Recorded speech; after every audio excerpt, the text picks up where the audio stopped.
بە پیرۆزبایی هشتی ئادار لە هەموو ژنانی جیهان دەکەم بە تایبەتی ئەو ژنە تێکۆشارانێک کە ئەمڕۆ لەسەری چیا و لە بەرەکانی جەنگن بۆ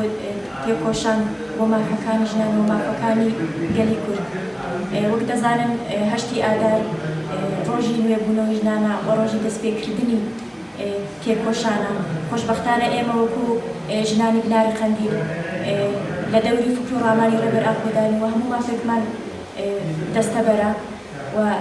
دەتوانم ئەو بڵێم کە لە ساڵی 2021دا ئێمە وەکو ژنان بە تایبەتی ئەو ژنە تێکۆشارانی کە لە بەرەکانی جەنگن تێکۆشانیان خستە ئاستی هەرە بڵند و توانیان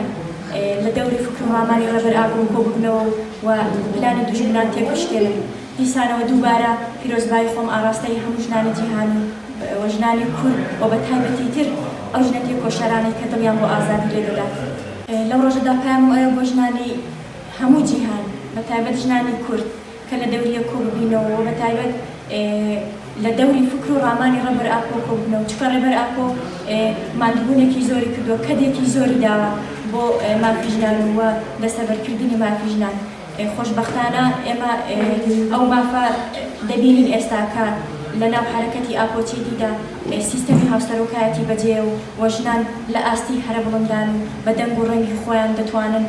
ژیان بەڕێوە ببەن و لە هەموو کایەکانی ژیاندا دەنگ و ڕەنگی خۆیان هەبێت. بۆیە لێرەوە دیسانەوە داوا دەکەم لە هەموو ژنان کە کۆ ببنەوە لە دەوری ئەو حرەکەتەوە و فکر و ڕامانی ڕێبەر ئاکۆ بە ئەساس وەربگرن. ئازادی ژن ژیان ئازادی ژن ژیان ئازادی